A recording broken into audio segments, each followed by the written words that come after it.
Yes, Mr. Chairman. Yeah, I completely agree. It's been a really good month of January and February. Yeah, obviously ignoring that 4-1 battering to Brentford at the start of February. But other than that, I mean, we won every other game so far in February, and we've only actually conceded one, again, outside of that 4-1 loss to Brentford. No, I really don't expect it to continue today. Hello and welcome back to part 3 of our Zero Zero series with Sunderland, where, as you probably just heard me mention to the chairman of the board, we are in some really good form, but today we are expecting to get battered as we face Manchester City and this man.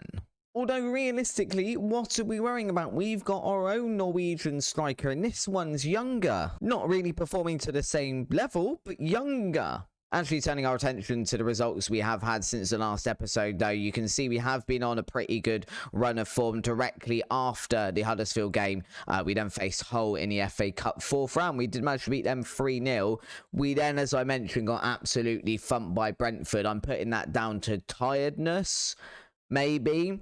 And Hansen did get his only goal of the season. Since then, it's 3 wins on the trot against Reading, Cardiff and Ipswich. We've only conceded the once against Ipswich. But today, Man City in the 5th round of the FA Cup does represent a very different sort of challenge. And after that, we're then going to face Peterborough, which I should imagine will be quite a nice game after the City one. In terms of transfer news, Hayden Farmer has gone out on loan. Our Australian right winger, left winger, striker, jack of all trades, has gone back to Australia to Newcastle United Jets on loan for the season. He has scored his first goal already, as you can see. He's also scored his first goal for us, which was somewhere in a cup.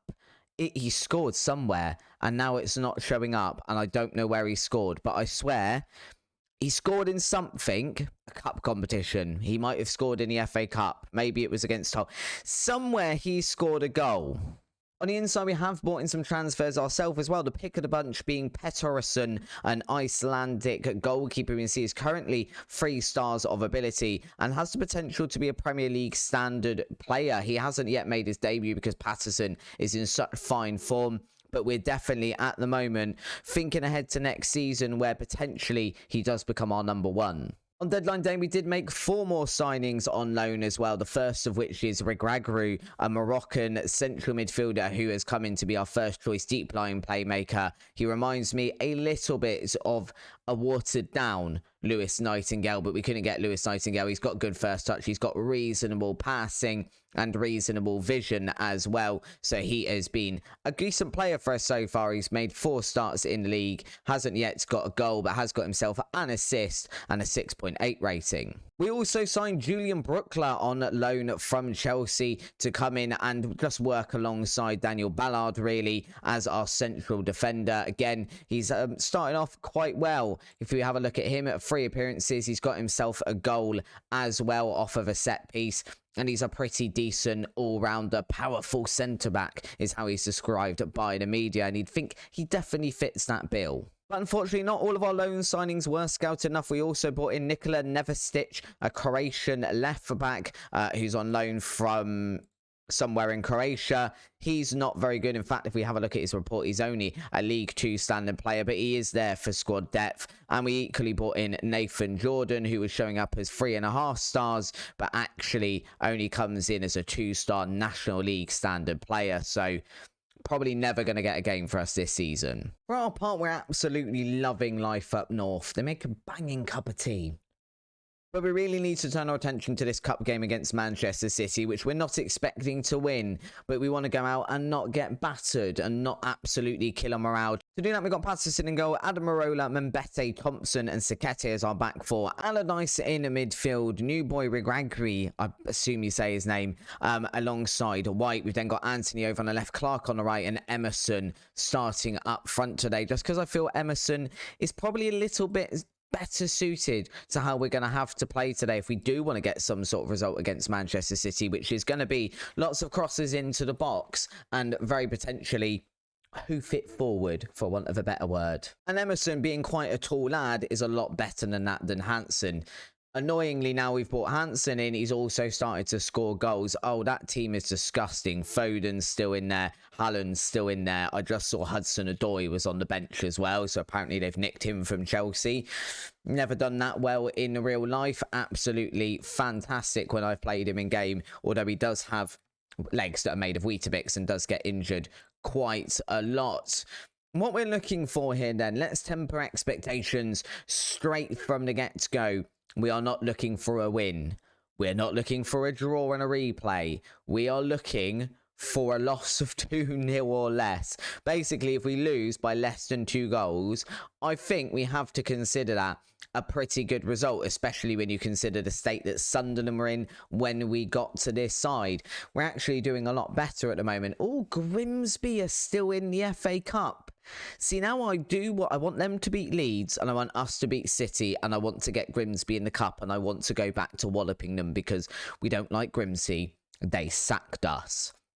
Sakete here just bringing this ball down the right and now giving it to Clark, who realistically, I mean, it's the right way to play. It's the wrong way to play against Manchester City. We can't be doing those short passes and stuff today, lads.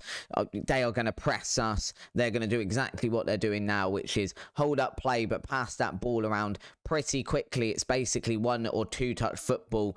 And Foden here playing in Johnson. Ancelotti at the moment is the manager for Manchester City. If you're interested, and Erling Haaland has scored a goal against us. I mean, who would have seen that coming?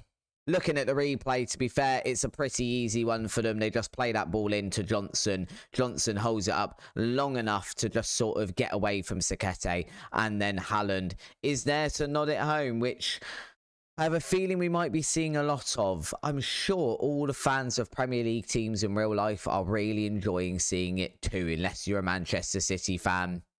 Take that as sarcasm. And once again here, it is Manchester City on the ball. I am aware we are playing a positive mentality, and maybe that's a little bit of an oversight on our part.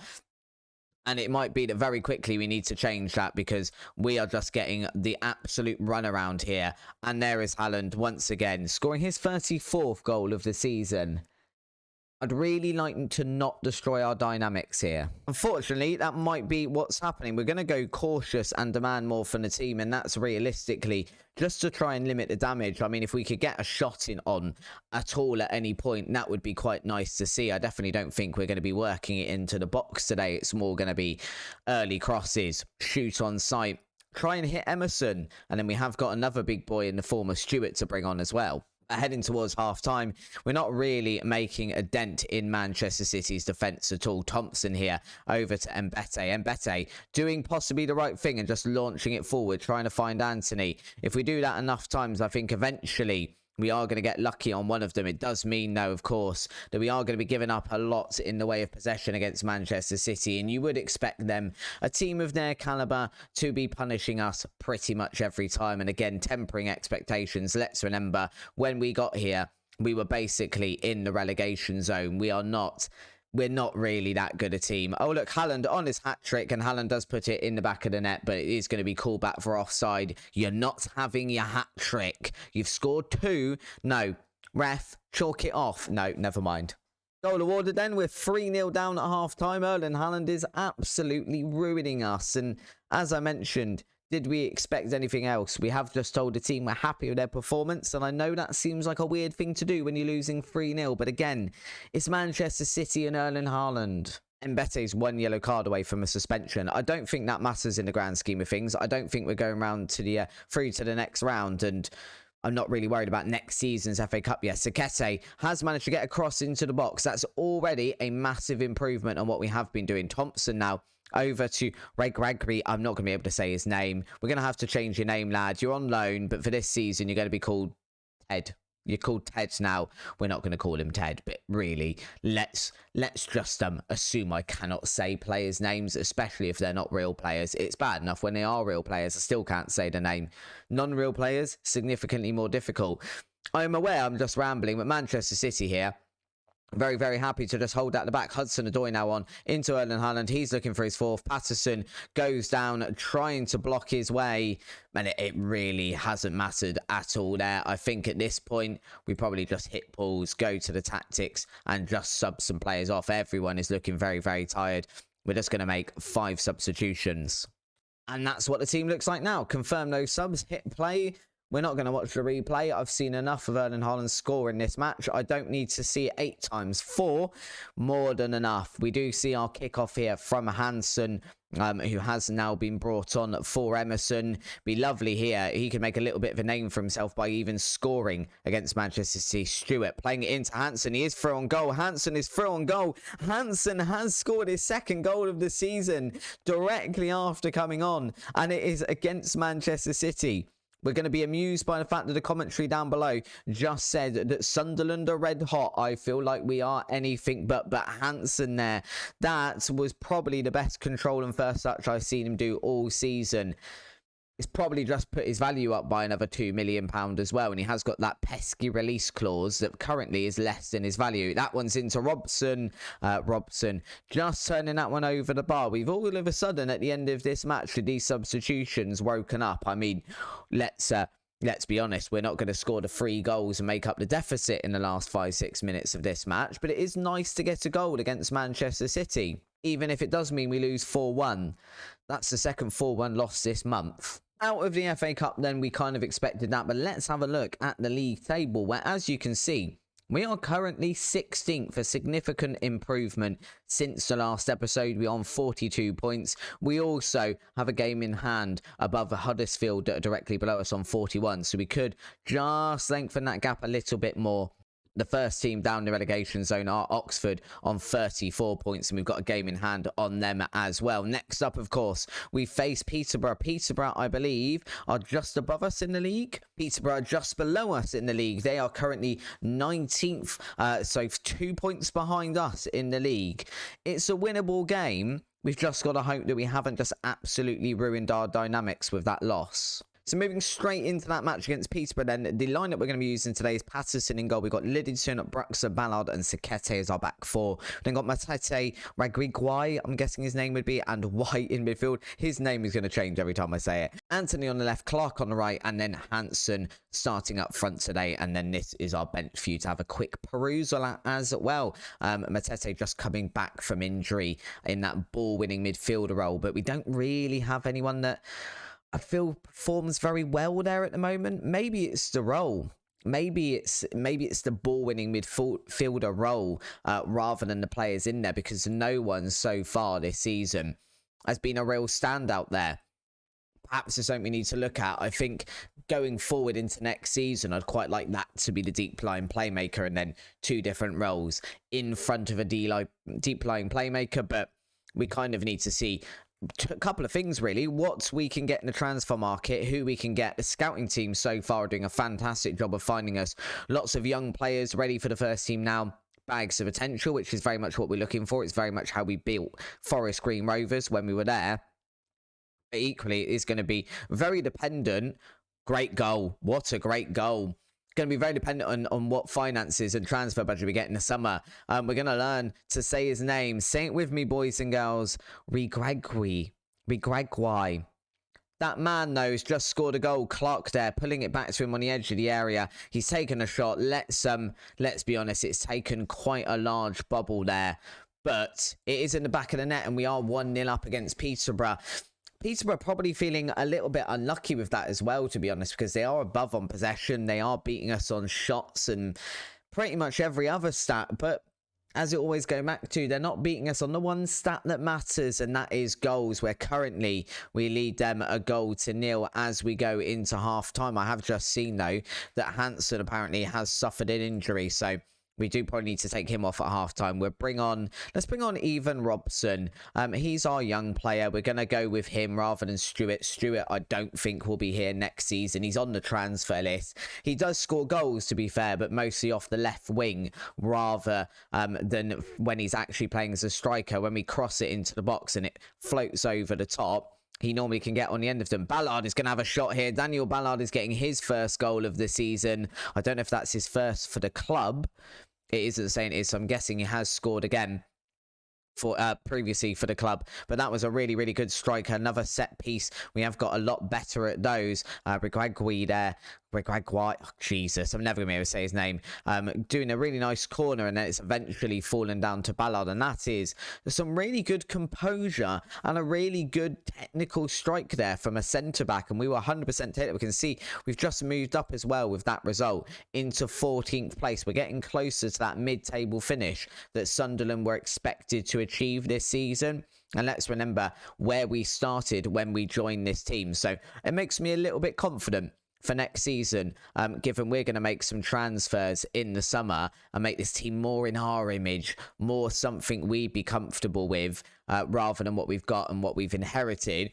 And we're doing okay now we've got going with this team. So it's definitely looking very, very bright at Sunderland, as well as all of the fantastic youngsters we have got coming through the team as well. We'll have a quick look at the development centre in the summer and decide if there's anyone we want to bring up from that those under 21s and under 18s teams that maybe could be some squad depth players, so we don't have to spend bags and bags of money on players that realistically are probably going to sit on the bench and just be rotation options for most of the season. All in all, though, that was a really good performance from us. We've ended up ahead on most things, bar possession, an XG of 0.53, but we've managed to get 2 goals out of it.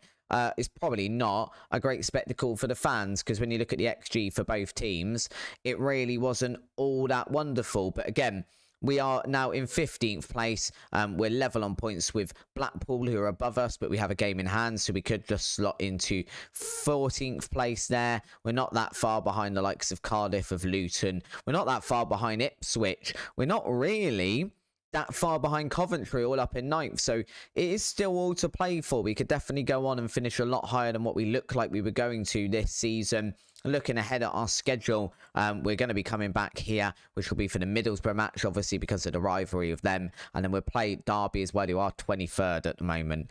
So it's probably a good thing we didn't end up going there, and we chose to come to Sunderland instead. And then it will be getting near the business end of the season, where hopefully the fans and the board will all still be happy, although the supporters are very pleased we've avoided relegation from the Championship.